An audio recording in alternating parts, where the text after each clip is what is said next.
All right, ladies and gentlemen, welcome to the show here today to discuss about AEW Dynamite February 10th, 2021 review.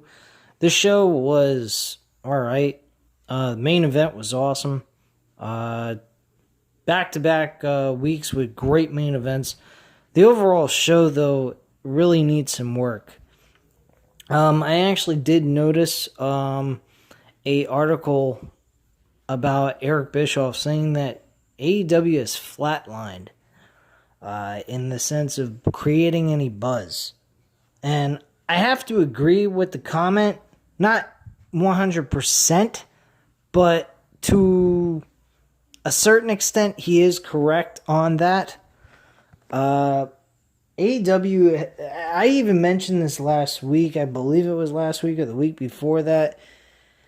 There is really no spark to the shows. Outside of the main events that I've noticed the last 2 weeks, the shows have not been exactly super exciting to watch. The storylines, most of them have made sense. I've enjoyed the Inner Circle situation. I've enjoyed the world title picture, what's going on with Kenny Omega and what he's doing. John Moxley, now New Japan Wrestling, having a performer being involved on AEW Dynamite was pretty nice touch there. I actually enjoyed that idea that they went along with. I even mentioned this, that I would have preferred New Japan Wrestling over Impact Wrestling, but at the end of the day, Impact Wrestling does make sense because of Carl Anderson and Duke Gallows. Otherwise, the rest of the show is lackluster. Not exactly what you would call big hype. There's no hype to any of this stuff. Hardly any of it. Except for the main event scene and a couple of storylines that are being built up. The tag team division is spectacular still at this point in time. They have a great tag team division. But as a whole, they have some holes they need to fix. And that is something I'm very concerned about with AEW. But, I mean, they're not terrible. I'm not going to say they are WWE type of terrible. There's no way in hell you can say that. They're just missing that spark on this show that they really desperately need at this point. But are they going to go away? Are they going to, disappear off of the face of the earth? No, not as long as there's hardcore wrestling fans like myself and many others. Their ratings, though, I don't believe are going to jump up until they get that spark going. Shaquille O'Neal ain't the answer. That's for damn sure. He ain't going to be the answer to give them that spark that, get people interested in watching AEW and gain more fans. They're going to keep the fans they got, which isn't terrible. They're making like 700,000 to close to 1 million a week, excuse me. But they are not in any way, shape, or form going to go over 1 million views per week on a consistent basis until they get that spark they need to push them to the level that they need to be at. And that's what they're missing at this point. What that is, I don't have any answers for it. I really don't. Maybe a New Japan Wrestling takeover invasion on AEW would be a thing to do. I mean, you could have the invasion on AEW by New Japan Wrestling because of what they, the Young Bucks, Matt Nick Jackson, can't fucking talk. Kenny Omega, Cody Rhodes, and many other guys that came from New Japan Wrestling over to AEW because they wanted to do something in America, I would assume. And they weren't getting the kind of pay they were looking for, so they went elsewhere. So you could look at it as a sense of like New Japan Wrestling getting revenge on AEW. That would be a great storyline. I mean, we would get that kind of like WWE versus WCW storyline that we, didn't get with that. This would actually provide that because it'd have mega stars on both shows performing and going at each other. They could have one, competitor from like AEW come over to New Japan Wrestling. We could even see AEW having performances in the Tokyo Dome for Wrestling Kingdom. I mean, that's fucking awesome. It'll definitely create buzz for New Japan Wrestling. People will get more interested in watching watching, what the hell happened to my screen? My computer just went completely blank. I do not understand why. Anyway, my computer just completely shut off. Alright, anyhow.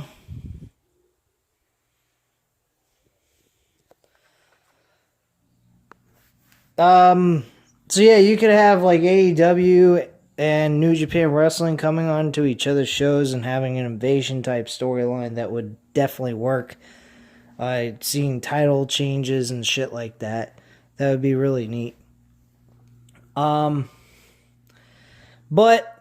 overall the show isn't terrible, but it's not the greatest in the world. I can admit that. What else? We had Sammy Guevara quit Inner Circle. The reason for that was because MJF was actually playing with Sammy Guevara's head, and Sammy Guevara realizes that MJF is looking to go ahead and take over the Inner Circle.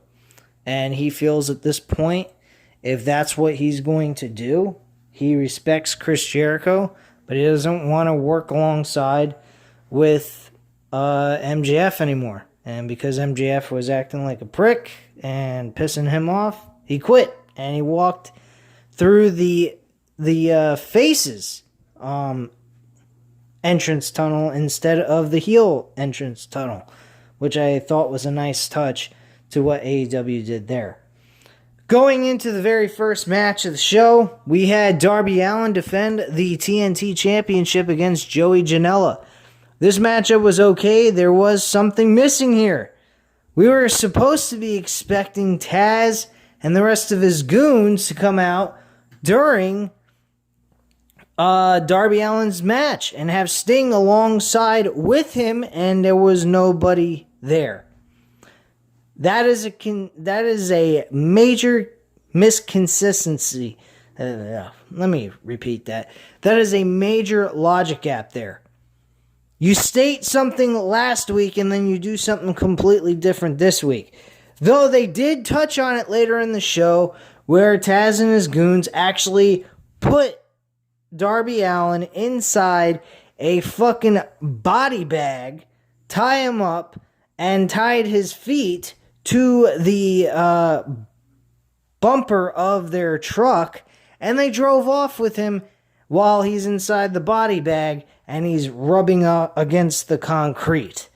That was pretty fucking entertaining to watch. Sting was actually supposed to be interviewed by Tony Schiavone, but unfortunately that was cut off by Taz and his guys. Darby Allin, though, of course, retained his championship in a decent overall good opener to the show. Nothing special happened here. I mean, if you expected Joey Janela to win, you're out of your fucking mind. But yeah. So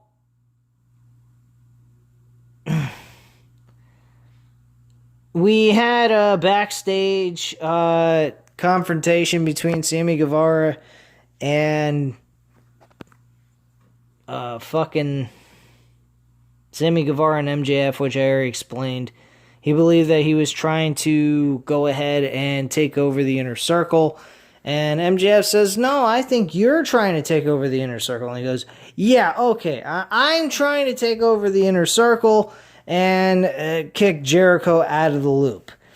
And MJF was actually recording the entire conversation. Sammy Guevara took his phone, threw it up against the wall, broke the cell phone, and then punched MJF right in the gut.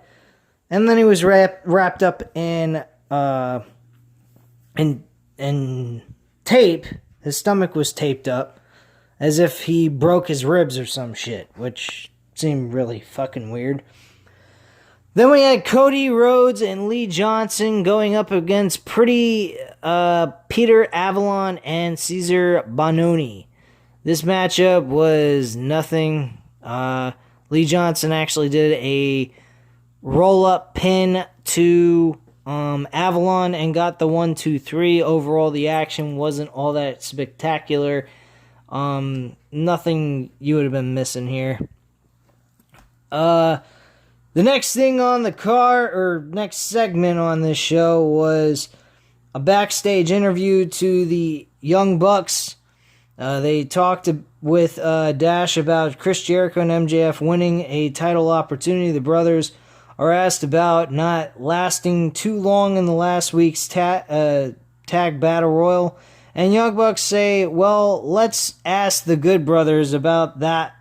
And the two show up. Matt and Nick say had they won, they were going to pick Doc and Carl, the Good Brothers, to compete for the titles.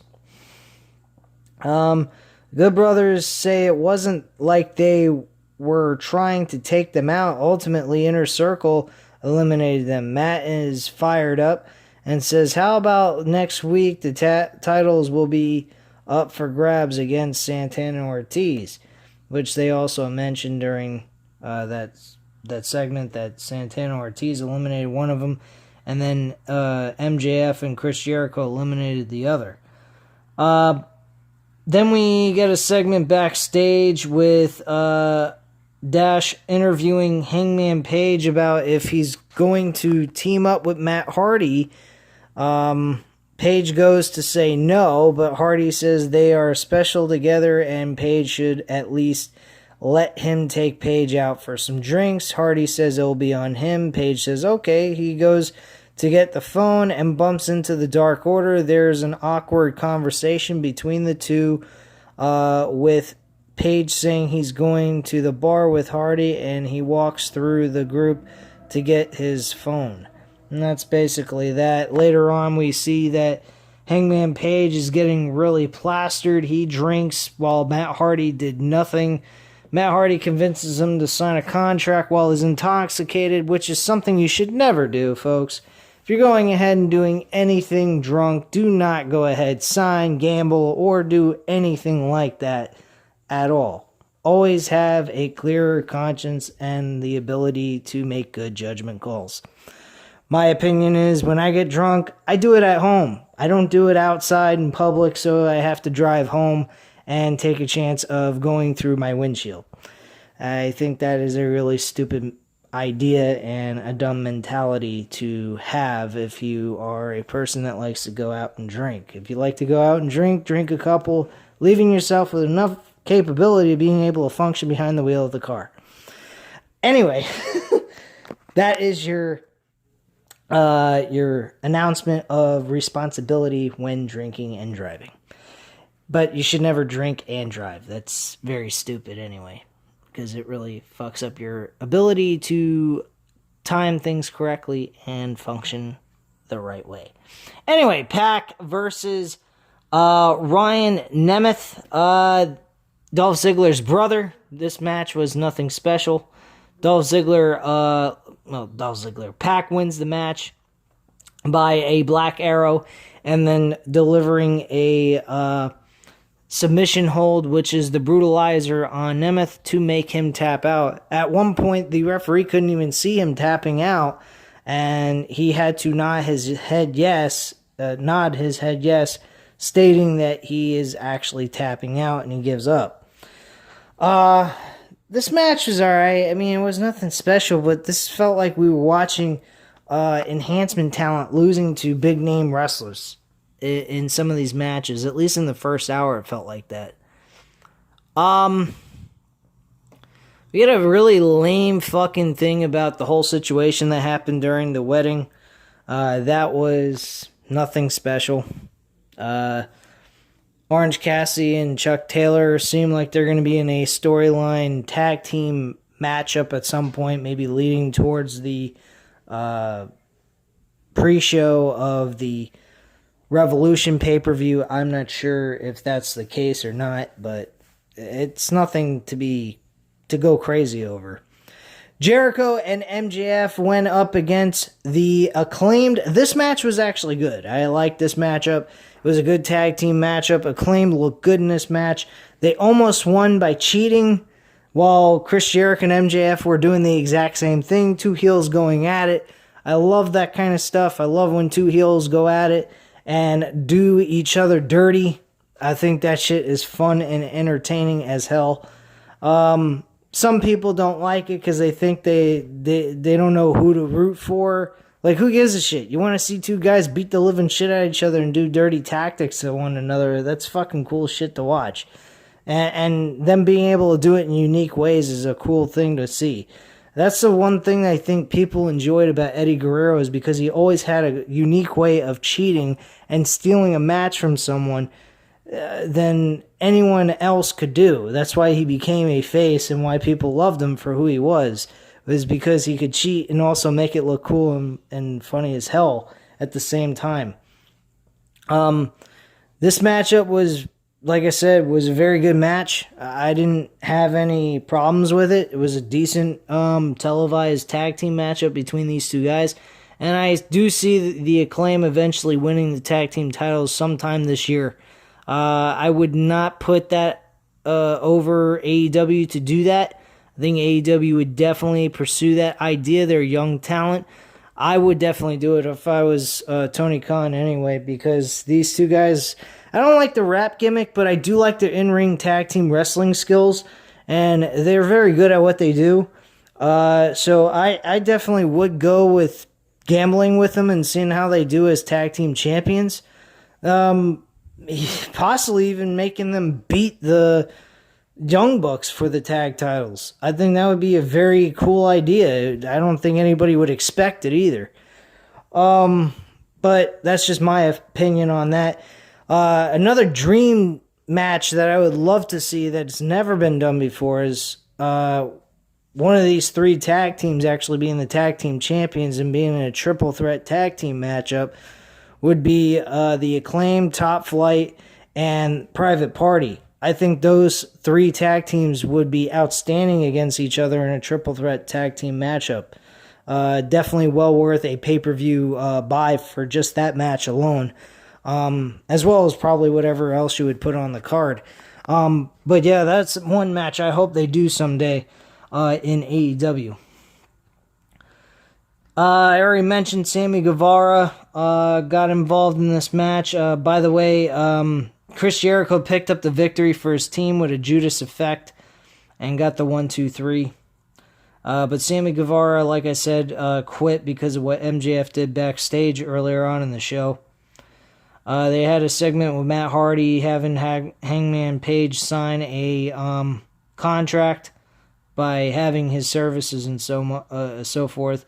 And Matt Hardy was claiming it was to help him make more money and what have you, so nothing special there. I already talked about Tony Schiavone interviewing Sting and what happened afterwards, so we did have Omega playing golf. And Marvez is saying, hey, you're having a big match tonight in the main event, and yet you're here on a golf course. Why is that? And he goes, because I've done it all in professional wrestling. I know my opponents. I got a great tag team partner. I've beaten Lance Archer before. I've beaten Jon Moxley for this world title I'm carrying now. So who gives a shit? He's got an attitude that he's untouchable and he can beat anybody, in which case what they did here tonight was the smart move. They didn't have Moxley take the pinfall, didn't have Kenny Omega lose. Kenny Omega won the match by pinning Lance Archer.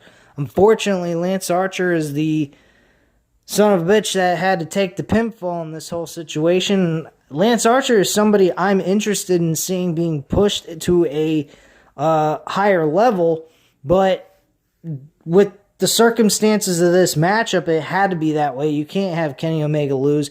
You can't have Kenta lose, and you sure as hell can't have Jon Moxley lose if you're pushing him for a world title match, and on top of it, he's the U.S. champion for New Japan Wrestling. So that was it kind of, in my opinion, was a creative, it kind of painted them into a corner creatively. So, I mean, it kind of sucks, but it was the right decision that they had to do. Unfortunately, Lance Archer had to eat the pinfall, but at least he's getting TV time. He's not sitting backstage now, but he needs to start getting some wins desperately. Him eating pinfalls is not a good idea. I think after this episode, he needs to start winning a match every fucking time he's on TV.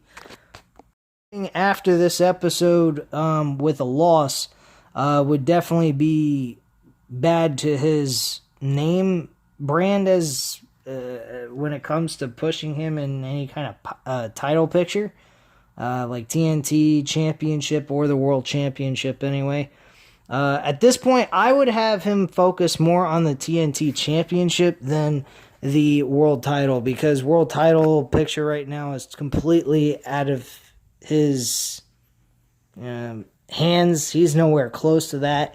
But a TNT Championship run is a possibility for him. And after a run with the TNT title for a little while, if he sticks around for quite a bit, he should be able to get a world title and actually win the damn thing at some point. So Thunder Rosa faced Layla Hirsch. This was nothing special. I mean, Thunder Rosa, I am a bit disappointed in. She did a great job last week. This week, she did not do very well. I noticed some things that she was doing that wasn't exactly good. Like one move was performed by Layla Hirsch. She was trying to do a Hurricanrana, and Thunder Rosa really hesitated to do the flip that she needed to do in that move to make it look effective. I don't know if it was Layla Hirsch that was struggling to hold on to Thunder Rosa's head with her legs, or the fact that Thunder Rosa was afraid of to snap herself really quick and flip herself onto the mat, where she might end up getting injury. She looked like she was hesitant, trying to avoid from getting injury, I believe, in that situation. Another one was a suicide dive by Layla Hirsch, and Thunder Rosa kind of flopped down on the floor. She didn't really look like she was hurt or anything. She just looked like she was bumped, and that was it. It didn't look all that effective. I don't know if you could say that was her fault or just Layla Hirsch's inability to make the move look powerful and effective towards the viewer. But personally, I didn't find that spot to be at all good. Thunder Rosa, though, did win this match to advance to the second round of the tournament with a small powerbomb. And then Rosa hits a Thunder Driver and gets the 1-2-3. So that was that. Main event, like I said, AEW World Champion Kenny Omega and Kenta versus Moxley and Lance Archer was an outstanding match. This was a hardcore match, no holds barred, pinfall anywhere. We got these guys performing backstage in the kitchen where they make the catering food for the performers that aren't performing on television and so forth. This was old school type hardcore wrestling match, stuff you would see in the ECW or something like Attitude Era from WWF days. This was definitely a great spot that they did. They had them go through tables. They were hitting each other with barbed wire bats. I mean, they did everything here that they could possibly do in a hardcore match outside of burning someone alive or putting someone through a burning table. It was a very fun match. I have no complaints about it. This was a great main event, but as I said before, the rest of the show needed a lot of work to get me highly motivated and excited about. Outside of the main event and the tag team matchup between the Inner Circle with Jericho and MJF versus the Acclaim, the rest of the show is whatever, you know. A little bit of a disappointment, but storyline wise, they're not doing a bad job. I wouldn't say that they're doing horrible. They're not making illogical moves in most cases. But really, let's be honest, this show is not exactly producing high-end excitement. They're doing the right things and everything. They're performing very well. They're giving you good matches, but they're just not getting that spark. They're just maintaining their audience, which isn't bad, but you want to always grow and get more fans behind your product, and they're not exactly doing that, and that's what they're missing. But as a show, it's not a bad show. If you're a wrestling fan, it's something you can bear to deal with and actually watch. But if you're a wrestling casual, this is not something that you're going to go ahead and care to watch on a consistent basis. And that's the problem with wrestling casual fans. I hate casual wrestling fans because they're not there for the long haul. They don't care about what you're producing on your week-to-week shows. They're there here 1 minute and then they're gone the next. And that's what's wrong with casual wrestling fans that I have a problem with. But anyway, guys, at this time, you know what to do. Hit the like button if you like this video. Hit the subscribe button if you're not already subscribed to the channel. And leave a comment down below, and I'll definitely get back to you on that. And I thank you very much for your time, and I hope you have a wonderful night, guys, and stay safe. Bye.